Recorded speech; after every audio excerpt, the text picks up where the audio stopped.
Are live, ladies and gentlemen. It's your boy back at it again. It's the Buffalo Fanatics. This is the Rico Report. Welcome to another edition. We're here to have a little fun. We're here to get a little bit of recap. I mean, I'm sure you guys have listened to a whole lot of facts about that game, about what took place, about what people liked, about what you liked, and you've heard a lot of the analysts talk about it. Well, listen, y'all tune into the Buffalo Fanatics for a reason. So let's talk about it. Maybe there's some things that y'all haven't had a chance to share that you guys feel that you guys noticed in that game. Some things that you hated, some things you liked. This is not going to be one of those long streams today, folks. It's a 20, 25, 30-minute show that I want to kind of get my rocks off a little bit about this game. It's preseason, right? So I'm not trying to really get into the deep analytics of the game because really, listen, people are trying to make this team. People are trying to stay healthy. And you're really just trying to show enough, look polished enough that you can say, I put enough of a product on the field that I can make this team, and B, that we're going to be a productive team this year going forward. Because yes, it's preseason, but I'm going to tell you right now, we'd be absolutely loud. We would be absolutely loud if the team looked like utter doo-doo. If they looked like pure buns, we'd be absolutely ripping Joe Brady, saying that he's not good enough, saying that McDermott should have never been fired. Like, we would have been hearing it. We would have been hearing about how Brandon Beane don't know how to do nothing. We would have been hearing it. But it was absolutely the opposite of that. And we anticipated a little bit of that, right? Offense looked good. Defense looked good. Special teams looked good. Like, it was just a solid overall performance by the team. The real question is, should we be impressed by this week one performance? Should we be, hooting and hollering about a game that there's no pre-planning of it? It's just run vanilla plays, get out of there early, and let's move on to the next week. Starters, do what you need to do and get out. Bro, we did all that. But are we to be impressed by that? Absolutely. I'm of the notion back in the day when I wasn't doing what I'm doing now, right? When we thought preseason, we thought, there's 4 weeks of preseason back in the day. You know what I'm saying? Get a couple games with your starters, and then let's see how the depth looks, right? By 4th preseason, bro, you're ready for this to be done. Move on. Let's get to the obviously the nitty-gritty. Let's get to the season. Now there's only 3 weeks preseason. So these things matter, especially with depth. And this is the biggest thing for me because I have 4 things that I really loved about this this game that just transpired against the Panthers, right? Score be damned. Don't really care about the score. It was more about what we got a chance to see. So the number one thing on my list that I wanted to share, I wouldn't call it impressed, but I'll use the word impressed for now. I was impressed with the flow and rhythm of the offense. Normally, this is when you're off. You're still trying to get used to new players and new positions, new receivers, and you got a new offensive coordinator in Pete Carmichael, right? But you still got the main guy calling plays, and that's Joe Brady. But Carmichael has, obviously has some say in this. So there's some nuances, right? Some new verbiage potentially being brought into the fold as an offensive unit. And I'll tell you right now, man, week 1 be damned. I like what I saw from Josh. He looked like he was in tip-top. Listen, Josh was back to vintage Josh, man. Stiff arm, back up, go back inside, Keon Coleman touchdown. We're used to this. Everyone else, think about it for a second. Think about it. There are a lot of teams. Listen, the Panthers do not have a Josh Allen, right? So they're not used to stiff arm, stop on a dime, turn back around, back across the field. That's the biggest no. You don't throw a back across the field. You just don't do it. You don't do it in high school ball. You certainly don't do it in college. You can't ever do it in the NFL. Josh is like, damn all of that. I'm doing what I need to do to get in the end zone and get our team to score. And it was nice to see Josh right back in his bag early. Remember, when Josh was on this kick of not turning the ball over, he was very methodical. He was very, I ain't taking that. No, I'm not going to do that. I'll take the sack. I ain't trying. Right? There was a whole lot of things he was trying not to do. Right? And he was still great because he turned down the turnovers. Turnovers were a thing of the past, and he was doing what he needed to do. But he wasn't really, popping that cork to really let it fly. It seems as though that is beyond him now. That's behind him, excuse me. And now he's just let loose, play ball, and away we go. And it looked like that in this preseason. So great job. I love to see it. And he seems happy, man. Like, listen, we love it, man. We've been talking about it all offseason, right? All offseason. He's a daddy now. He's got more to play for. You know what I'm saying? Mature. He's pushing 30. Like, there's a whole lot of storylines going into the season with Josh Allen alone. And that brother looks like, bro, like it was yesterday. Like it was last year. He's primed and ready to go. So I feel good. Am I impressed? I'm not that impressed because Josh just impresses every time, right? There's nothing that this guy can't do that doesn't impress us. I love it. But what I want to compound on is I love seeing him get the ball downfield, right? Not even just talking about DJ Moore. What I love seeing was seeing Khalil Shakir, number 10, with a little bit of depth, right? Instead of him with the little hook pass. I was saying that in my pregame before the game. Gone are the days. I don't want to see him just taking those little small little routes of a screen pass here and a little hook. But, bro, there was depth. This guy had 2 receptions for 40 yards, averaging 20 yards a pop. Listen, if that's what we're going to get from this offense with Khalil Shakir in depth, imagine what you guys remember what he was like when he got the ball 5 yards, across the line of scrimmage, and then he turns it into 30, turns it into 40. Bro, you let that brother get the ball down deep at 15 to 20 yards, it's problems. You got him one-on-one with a safety, he's gone, my G. He's out of there. So I'm looking forward to seeing a lot more of that. I hope it's just not a tease where, we're just trying to, and then we revert back to, oh, there's the old hook and ladder. There's the old screen pass. I hope we sprinkle that in, but I hope that's not the base of our offense. That's what I'm hoping for. And I love seeing that little sample size of what this offense could look like with DJ Moore, with Khalil Shakir, Kincaid, Josh Palmer. I'm not going to say it's going to be scary offense because this offense is already scary with Josh. I mean, we damn near the last 2 years been putting up 30 points a game. Like, how better can we get? Well, could it be this year? Listen, if we could just hover around the 30 points a game, I'm straight. We good on this side. It's the other side that we got to worry about. But number one thing that I liked about this, though, let me recap this, right? Rebuff it back. Is the chemistry, the flow, the rhythm in this offense, right? Let's not forget, this is week 1 where you're trying to work the kinks out. Did that look like they were working kinks out in the first 2 series of Josh Allen? Nah, bro, they were rolling. Now, call it what you want to call it. Maybe the Panthers weren't playing their. Yes, they were. The heck they weren't. They were playing starters the same way the Bills were. So, offense, defense, offensively speaking, I loved what I saw. Right? Let me keep going here. So, Khalil Shakir, depth, getting downfield, love seeing that. DJ Moore and Josh Allen, it ain't a fluke. It ain't a fluke. Part of me was like, all right, we've been seeing in camp, right? We've been seeing how great they've looked in camp. We've been seeing how great they looked in mini camp, training camp, all of that. Okay, the red and blue game, they looked there too. Okay, now pressure's on just a slight bit. Let's see if this can continue. My goodness, they didn't stop. They continue to do what they're doing. And everyone's talked about it, but I can't stress enough how I love it. I've seen a lot of people say, I don't like the whole catch the football, zero in on the safety and say, bring it, right?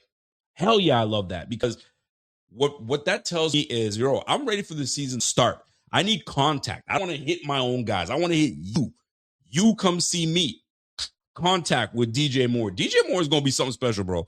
I was unsure if I was going to, peep my way to DJ Moore fantasy wise, bro. If I can get the number one, the first 3 picks, if I can get there, you know who I'm picking. Josh Allen's going to be my guy. I might run back the second round and pick up DJ Moore. Maybe I'm lying. I might be lying, but if he there, and the way I think these things are going to fly, shoot, he going to be picked before the 5th round, bro. 5th, 6th round, I might double back up and get my receiver. But, the running backs are important. You got to do what you got to do. But that being said, offensively speaking, I liked what I saw. I know we didn't get much from Josh Palmer. We didn't get much anything from Kincaid or the tight ends. I'm okay with that. We don't got to show the whole world, a litany of our weapons. We ain't got to do all that. All we need Don't forget. I know who got James Cook, but I think James Cook is going to be picked early, so I don't think I'm gonna have him unless I can't get Josh. But that's neither here nor there. But we didn't get to see the Kincaids, the Josh Palmers, right? We got a little bit of sprinkle Keon Coleman. So we haven't really given everything, right? But chemistry is there, rhythm is there, flow is there. That's what I wanted to see in this preseason game, and they gave it to us. Kudos to Joe Brady. Kudos to Pete Carmichael.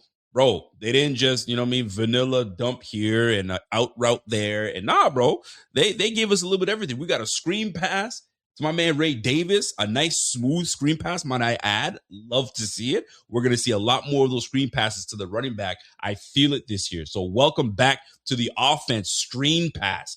Golly, how many times were we saying, why can't we be one of the teams that run a damn screen pass that actually works? And we do it in preseason, and it was flawlessly run. I'll take that every day. So let's roll, right? Offense was good. DJ Moore looks great. He had a bit of a scare with that little low leg injury, but he seems like he walked off on his goal. He was cool. Josh was straight. Nobody was hovering around him. No blue tent brought out. We're good. I didn't like it too much, but Keon Coleman banged up a little bit. Shout out to my man, Thigh Dog. Thigh Dog put it on his Twitter that there was a picture of Keon walking his dog, and he had a boot. He was in a boot. So maybe precautionary, maybe not. Hopefully it's nothing. And we get those two boys back ready to go. In my opinion, shut those boys down now. Josh Allen, you're on ice. You're done. You're done for preseason. Call it a day. DJ Moore, you're done. Keon Coleman, you got to keep playing. You got to keep playing. And then we get Skylar Bell back into it. So there's so much that this offense can bring this season. I'm just looking forward to it. We got a good taste of it yesterday. So let's roll, man. I'm loving what I'm seeing. So keep it rolling. So offense, love what I saw. Rhythm, flow, weapons galore. James Cook is going to do his thing. Let me hit the O-line a little bit. I gotta say this. There was some shaky moments from our right tackle in Spencer Brown. There was some, that's right, Scotty.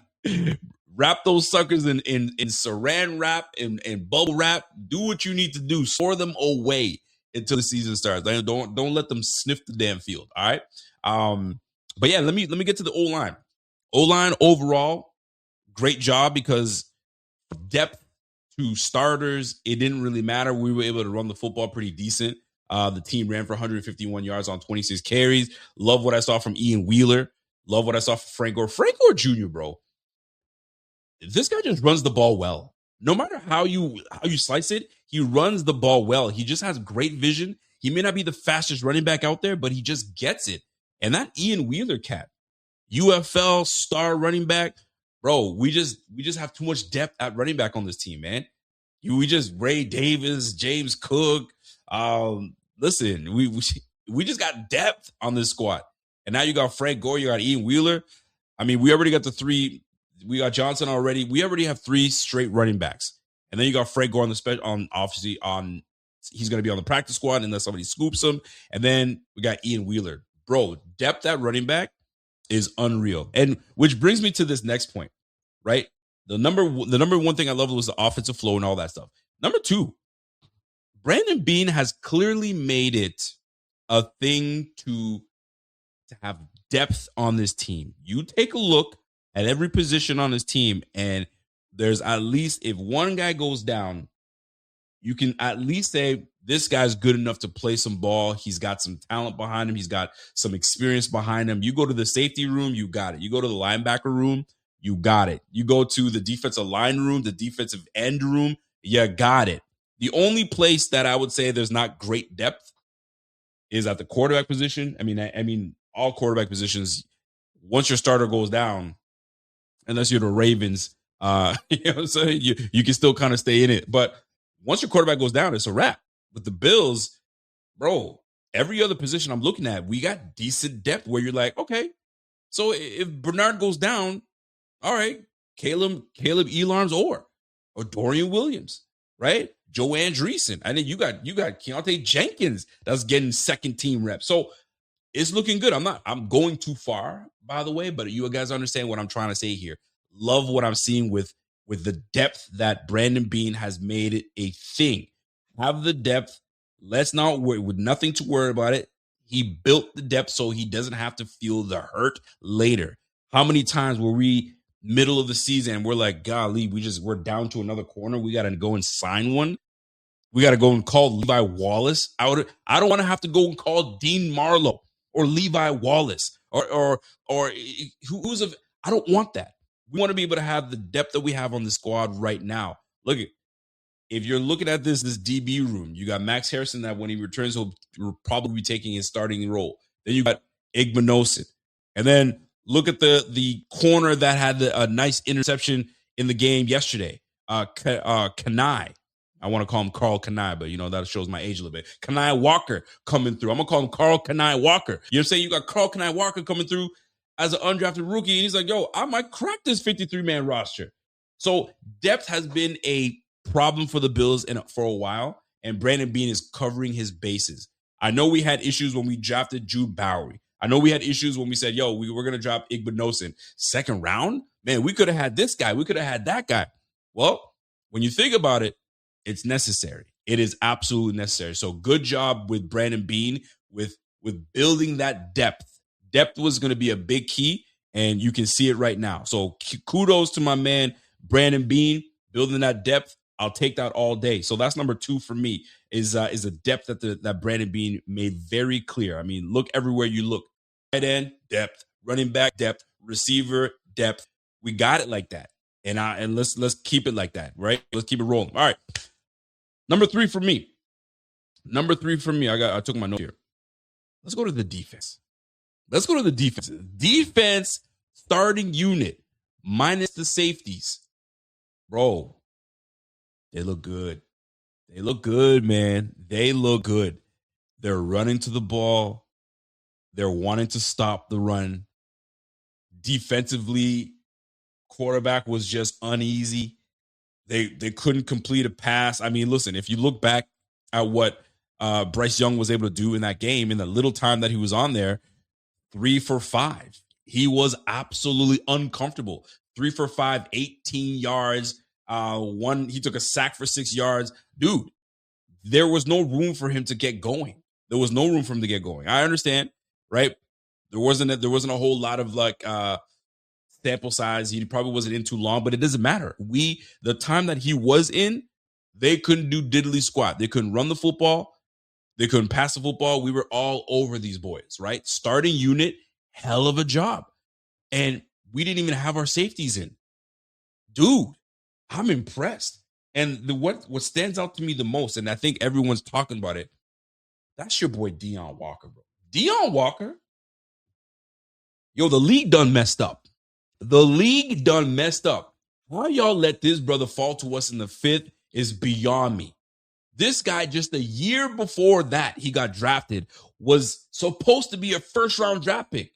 Y'all let his itty-bitty back give you some issues and you make him fall to the 5th, and now he's healthy? And he's on the Bills next to Ed Oliver? Next to TJ Parker? Bro.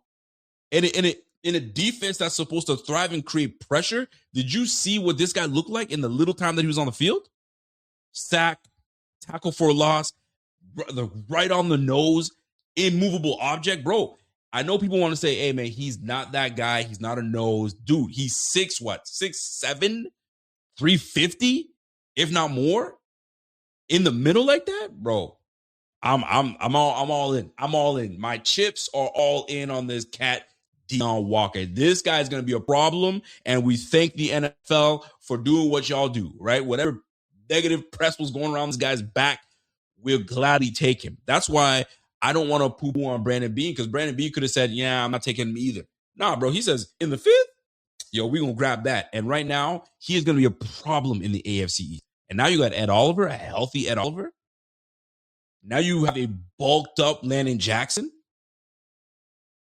You got a Greg Rousseau that's ready to have a big year in this defense. Bradley Chubb on the other side. Michael Hoyt that's going to be at minutes on the sideline. TJ Parker, first round draft pick. Bro, we got depth. In this defense. This defense looked good. I said it in the pregame. My chips are all in on this offense because I think this offense is going to be the bee's knees. But fam, the way I saw that defense rolling. And let's not cut it like, oh, well, you're playing the Panthers. The Panthers were a playoff team. Bro, if you remember the Panthers were rolling last year. There was a stint that these boys were rolling. So this is not some bum-ass team that won 3 games. You feel me? So this was good to see. Sample size from the offense, we got that. Sample size from the defense, especially with a new coordinator in a new defense, new scheme. Bro, it didn't look bad to me. It certainly didn't look bad to me. So Deion Walker, I love what I'm seeing from Deion Walker. Let me keep rolling on this defense, right? I love what I saw from Javon Solomon. Javon Solomon and Mike Dana, bro, that's a battle right there. That's a battle. Javon Solomon was pressure. He's known to get pressure. My thing with Javon Solomon, is I need him to finish. He was a sack guru in college. So I need that brother to finish. Mike Dana, 2 sacks last night. Bro, if this defense, that little tiny sample they gave us against the Panthers, and this is what is going to be brought, especially with the starters playing a lot more, it is going to be a fun defense to watch. Deion Walker leading in the middle, TJ Sanders with some depth. There she goes, first solo drive. Are we ready for this? Absolutely. Our AAA agent, what are you doing here? Well, same as always, helping you protect what matters most. Like when you added her to your auto policy, or when you switched to AAA insurance and saved. So you've been here the whole time? Yep, plus we're available 24/7 for claim support, in case you ever need it. Shouldn't she be home already? It's been 12 seconds. Visit AAA.com/insurance to get a quote today. Are you seated? Do you know what's coming next? You probably really don't. It's Andy Lawani here from Culture Shock, the podcast where celebrities, all sorts of culture makers, people, and everybody in between, we just get on. And we're trading rehearsed answers for some unexpected, shocking questions, maybe sometimes dumb, that you may ask yourself sometimes, and you want to see someone else ask them. With all things plenty of laughs, surprises, and just enough chaos to keep everyone on their toes, you might enjoy this podcast. Be sure to check out Culture Shock wherever you stream your podcasts online, and obviously, you're gonna like this. I'm sure of it. I'm still unsure about TJ Sanders, and I'm still unsure about Landon Jackson, but I did see some encouraging things yesterday afternoon on that defensive front. Let's move on to the linebacker room. Terrell Bernard, you already know he's that dude. He's going to be a big focal point in that defense. Caleb Elarms and Dorian Williams. That's the battle. I saw good things from both players yesterday. Now, chalk it up to how you want to chalk it up. Keo, I'm going to call him Keo. Keo had some good moments, sideline to sideline, and you can tell that boy, he plays nasty. But he had a nasty play on that pass interference. Bro, what are you doing? Bro, step for step, you're there. You got speed. You can play. You can cover, but you ain't got to do that. You didn't have to take that. You didn't have to take that penalty. So, like with a rookie, you can blame it that he's a rookie and he's got things to learn. Right? You're in the NFL. You're playing the best of the best. But that is a battle. I'm not sure where that's going to go. Whether Caleb Elarms does enough to take that linebacking start next to Bernard, or is it going to be Dorian Williams because he's got a grasp of, chemistry with Bernard, et cetera, et cetera. But that is going to be one battle that I want to see. I saw good things from both players. I saw some negative things from both players as well, right? There's some moments that Keo got picked on in the past couple times, right? So that's going to happen. But I prefer him in coverage over Dorian Williams. And maybe that might be the edge that he gets to start next to Bernard. Keep an eye on that position battle there. Keontae Jenkins is getting some love, and it seems as though he's hopped Joe Andreessen. So forget about what you saw on the depth chart with Joe Andreessen above it. Keontae Jenkins is slowly climbing up that depth and earning the trust of the coaches. And that's what you want to see. You want to see all that. So linebacking crew depth, love to see it. Hard to judge what the safety room did, but you know what? They were part of the starting line, and they were able to kick these boys, the Panthers, to the curb three straight times, knock them out, 3 and out. Let's roll. So you got some depth back here, and you have some guys that played the game, that have some starts under their belt. Wait till CJ comes back, and wait till my man Cole Bishop take their rightful positions, bro. That defense could be a nasty defense. All right. So love Love what I'm seeing thus far. Am I impressed? It's preseason. It's preseason. All I'm going to say is this, and I'm going to go back to my heading. Should we be impressed with what the Bills did? I think we should be impressed because there's a lot of new things going on. You got a new head coach, a different message. Is it going to resonate? It clearly shows that it has. You got a different head coach, You got a different defensive coordinator. Is the message getting across? It looks like it is. So yes, we should be impressed. Because if they look like slop, boy, would we be letting them have it. We'd be absolutely letting them have it. But they didn't. They look good. So yes, I liked what I saw. So recapping, offense, flow, rhythm, solid. Loved what I saw. Defense, bro, the depth, the way we're running to the football, Deion Walker being an absolute menace, right? Let's not forget, we drafted a young corner last year. We were sure. What are you going to do with him? You're going to put him at nickel? Are you going to put him at safety? Jordan Hancock had 4 tackles yesterday, and 2 of them for tackles for loss. This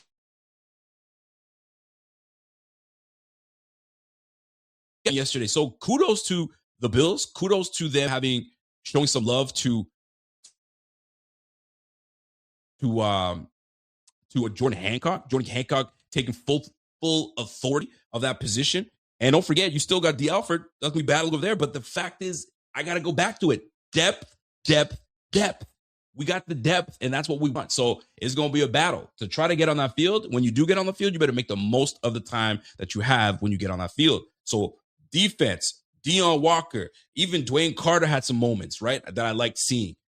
Love it. So let's keep it rolling. So love the offensive flow, love the depth of this defense, and love what the defense was able to do. Here's my 4th point before I get out of here. What I like to, and I'll take some comments afterwards, right? So we got the depth. I got 2 last points I got to make. We came away, here's point number 4. We came away relatively unscathed, right? Josh took a couple hits, and I'll talk about what I didn't like. I'm talking about all the things I did like. I'll talk about things I didn't like in just a moment. But we came out here relatively unscathed, right? We got a nick off of DJ Moore, grabbed the back of his foot, or the back of his calf, and then kind of shook it off and walked off the field, gave a thumbs up, sat down, no tent, we're good, right? I already talked on Keon Coleman catching the touchdown, looking good. They focused on him. I think he had the most targets in the game. I think he had four targets. Let me make sure that I'm quoting that correctly. My man had what? 4 targets? I can't even see it. Oh, it doesn't even show. Yes, it does. Keon Coleman, 4 targets. Kaleki Latu, 4 targets. And DJ Moore had 4 targets. Bro, the ball was flowing. The ball was flowing yesterday. So that's one thing that really did stand out for me, right? We came away with no injuries. And you know what? I'm good with that. Wrap those suckers up, put them in bubble wrap, put them in the fridge, put them on the shelf, and hold on till week 1 when we go against the Houston Texans or whoever the hell we play. I get so jacked up and so excited. Anyway, so that's what I'm looking forward to. My man Rayjaw says, yo, I'm listening to Rico and all this positive energy, and half these dudes can only whine about McDermott, and he's not even here. Bro, you know how some people be, man. Listen, I've heard everybody talk about this stadium, and they're taking pictures, so on and so forth. Bro, once the game gets going, bro, you're good. You're straight. It's like driving a new car. You drive a new car, there's all these blind spots, and then after a while, once you start driving this new car, you get used to the blind spots, and you just kind of manage. You're gonna manage in this new damn freaking this new stadium that we have. So everybody, chill out, man. You're gonna be all right. You're gonna be all right. All right. So here are the things I did not like. Okay. So we talked about things I did like, depth, all that good stuff. Here's a couple things I was like, not sure I like that. All right. There were some moments I was watching Deion Dawkins, and I was like, looked a little slow there. Okay.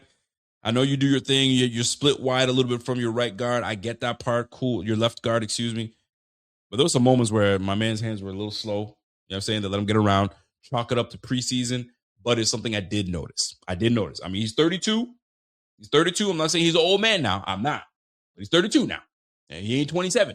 He's 32.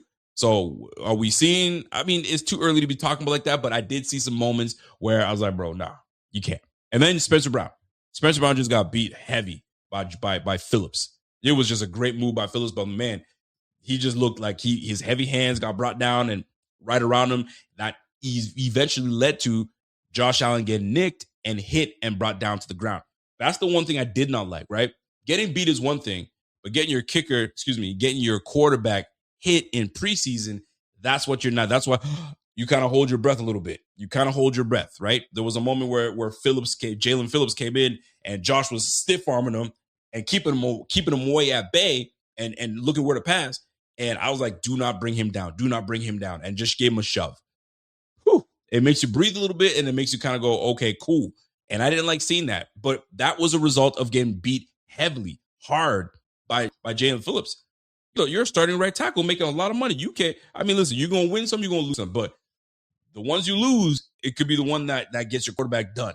So smarten up. Smarten up. Deion Dawkins, smarten up Spencer. You got the bookend tackles. Because I'm going to tell you right now, the way I saw Jude Bowery looking yesterday, I ain't trying to see Deion have his moments where, you know what I'm saying, he's looking like he's aged, right? I don't want that because then that brings in Jude Bowery, and he ain't ready yet. He had some struggles yesterday, and he had his welcome to the NFL moment. The game moves faster. These boys are faster. They're stronger. You're going to have to adapt. And when I saw Jude Bowery come in, I wasn't impressed with what he did yesterday. So I'm going to put it out there like that. So Deion and Spencer, y'all need to stay good and stay healthy because I saw the depth at the O-line, and that's where I'm like, I talk about depth everywhere. And the depth at O-line, it kind of a little shaky because once the right tackle goes out, you got Chase Lund that's in there. And I didn't really see great things from Chase Lund. It was okay. It wasn't fantastic. Right guard, once the right guard, it was a litany of guys going in, right? Number 60, I think Adams was in there. He had some moments, but then he had some moments where he didn't look good. Corbett and my boy Alec Anderson. That battle continues to go on. They were going back and forth, right? One guy got a series, the other guys got a series. So they both look decent.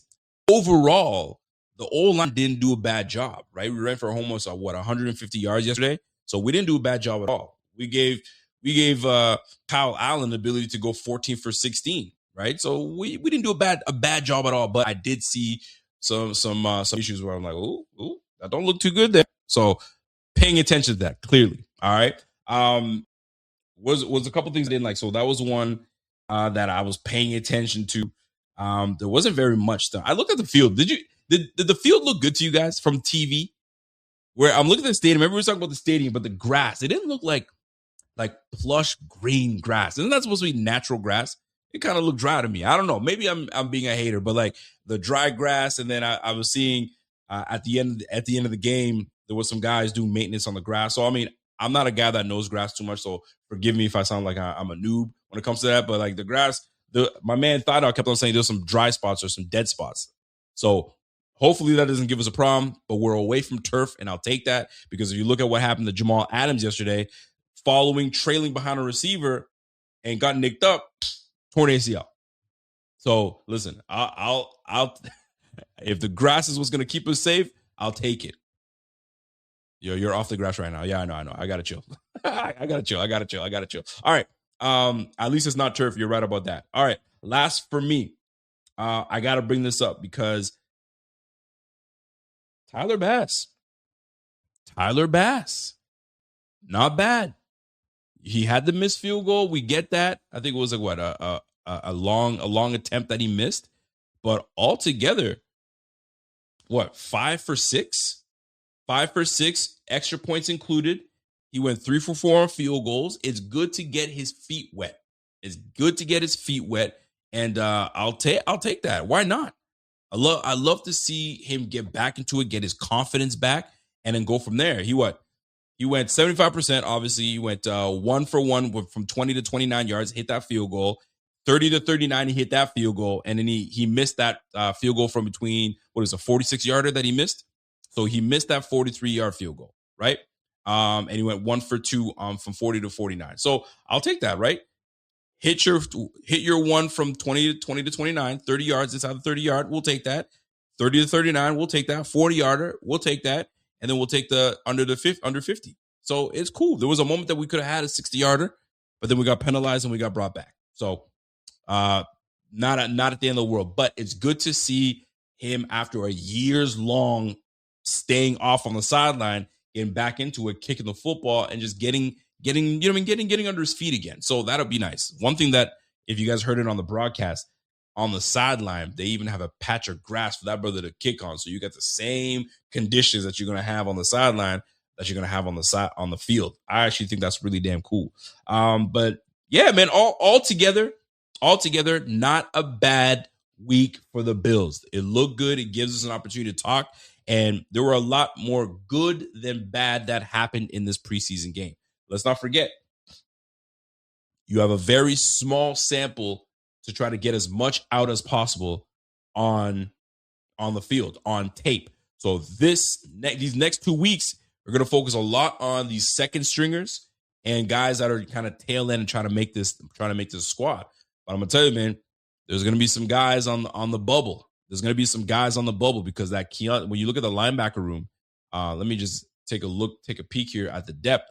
When you're looking at the linebacker room for the Bills, how many decide? I believe it's not 4-3 defense anymore, right? It's 3-4. So how many they decide to keep at the linebacker position is going to be crucial. Is Joe Andreessen on the bubble? Does he make this squad, or is it Keontae Jenkins that takes his spot? Right? Those are the little things that we're going to be paying attention to when you're looking at the receiver room. Are we set at receiver? Do we feel good about it? Right? DJ Moore, Khalil Shakir, Keon Coleman, Josh Palmer, Skylar Bell, Mecole Hardman. It seems as though that's going to be your squad. And then you got Tyrell Shavers that's dealing with the injury. When he returns, we'll see how that shakes out. But I think we're set. Trent Sherfield, Dante Pettis, a lot of those guys, Steven Gosnell, although he looked good, they might be sitting on that practice squad. I mean, that's what it's going to be like when it comes from depth. The tight end room already set. Fullback. You got Van Sumeren. That seems to be the guy for now. And he'll probably be the guy that he's going. The backup tackle, Tylen Grable. We didn't get a chance to get a look. So we want to see more of Tylen Grable at the left tackle position behind Dawkins. See him a lot more. Lloyd Cushenberry was the one. I said Cushenberry. Cushenberry was the one that took spot for Connor McGovern. He's going to be out for a couple weeks, maybe a few weeks. So hopefully by the time week 1 comes around, he'll be ready to go. But Lloyd did all right, man. No botch snaps. Did okay. I like what I saw from that. But when you're looking at the defense, Fedarian Mathis, 3-game suspension. So now he opens up the door for the likes of like the Zion Logs of the day or the Dwayne Carters of the day. So those are things that you got to really kind of pay attention to. Zane Durant, I liked what I saw from Zane Durant. From the little sample size, I like what I saw. So Javon Solomon, Landon Jackson, there's a battle going on a whole lot of places. Caleb Ular. So these next 2 weeks is going to be crucial for guys to step their game up. Guys got to step their game up. Joe Andreessen, you're going to have to. Jimmy Charlo, you got a spot on this team. Who knows, right? I like what I saw from TJ Parker. But Mike Dana, you got to make some noise. Are you trying to beat out Javon Solomon? Does Javon Solomon have it over you? So there's a lot that's going on right now. So these next 2 weeks is going to be crucial. So that being said, that's my time. My man said I think Dana surpassed Solomon. We'll see, because Solomon had a damn good week. He had a good game himself. He had a good game. He has a good pressure. So we'll see. Now here's one conversation that needs to be had, right? You got Mike Dana that had 2 sacks last night. You had Javon Solomon that was getting after the pass rush, putting pressure. Loved what I saw from him, right? A lot of the pressure that was coming from Solomon, I think, resulted in a sack. So then you have the likes of Von Miller. I know that's been a conversation. Then you have the likes of Vita Vea, right? Do we trade for Vita Vea? Is he going to be? I think the Tampa Bay Bucks are not silly. They're not dumb. They're going to do everything they can to get as much as possible out of him, and they're going to pay that brother. They're going to have no choice. Like, you don't just let players like that walk away this close to the season. There's no way. Pay that man and call it a day. That's why I'm not too worried about Vita Vea coming to Buffalo. I just don't see it happening, right? And then you got Mike Dana and Javon Solomon. Then you got Von Miller. So what's Von Miller's deal? I mean, I would, if we had an opportunity to bring in Von Miller on this team to be a pass rush specialist, get him out there. And the way he's been looking, and he's looking good, and I see the little film that he's putting up, and he did a great job with the Commanders last year. Why not? I would take him over a Mike Dana. If it's Mike Dana, Von Miller, or Javon Solomon, who are you guys grabbing? If Von Miller has an opportunity at age 37, I think, is he 37? 36, 37? So you have a Von Miller available that gives you 8 sacks. He's a walking 8-sack guy with wisdom beyond. Or you have the young Solomon that you're trying to build up, and you have the free agent Mike Dana. Who are you going for? Who would you want Brandon Beane to say, you know what, I got to make a decision. Here's what I'm going to do. Or do you say, yo, I'm rolling with the youth. Von Miller, you had your time. It's been great. You'll probably be great elsewhere. Oh, is he now in Dallas? Somebody said Von is in Dallas now. Okay, so if he signed in Dallas, when did he sign? Was that today? Oh, it must have been today because I didn't see that news. Okay, well, there you go. That's out of the picture. So right now, it's a 2-man battle. It's a 2-man battle. Mike Dana, Javon Solomon, y'all got a battle. You gotta figure it out. Who's gonna make this? Who's gonna crack this roster? And the advantage goes to Solomon because he was drafted by the team. You got youth on his side, so you got to make sure that you stand out more than your guy Mike Dana, because Mike Dana with those 2 sacks looking mighty good. So we're about to find out. But week 1 preseason in the books. That's it. And we came out looking damn good. Josh Allen looking like the guy and looking like he's going to have a massive year. So if you guys are playing fantasy football this year, if you have the first 4 picks, bro, F a running back. Grab that quarterback. You grab Josh and you double back. If it's a snake league, you double back and you pick your running back then. But we'll talk about that another time. So, folks, that is my time. If you guys enjoyed this show, do me a favor. Smash that like. If you guys feel that, you know what I mean? Next show, Rico, I need you to talk about this. I need you to, listen, hit up in the chat. Let me know in the chat what y'all want to talk about, and we'll go from there, man. So, preseason week 1 in the books. We got week 2 coming up. I know there's going to be some joint practices this week for the Bills, and you know how joint practices can be. Joint practices they get chippy. They get chippy now, and we're already fighting our own players. So think what you think we're going to do to the team that we're going to be playing this week. I think who the Bills got this week. The Bills will be playing the Cleveland Browns, 2 p.m. Saturday. So Cleveland Browns and the Bills. So they're going to have some joint practices this week. So that should be a fun time. So look for some beef to go down. That's going to be. That's what's going to be. That's going to be like that. So that being said, that's my time. I hope you guys enjoyed it. Smash that like before you get out of here. If you guys have not followed me on socials, go ahead and follow me, Rico_BF_ on Twitter, IG. You can go on Instagram. I got my page on Instagram running right now. So it's the Rico_ and catch me right there. So folks, that's my time. Smash that like. It's the Rico Report. It's the Buffalo Fanatics. I'm going to catch you guys. Peace.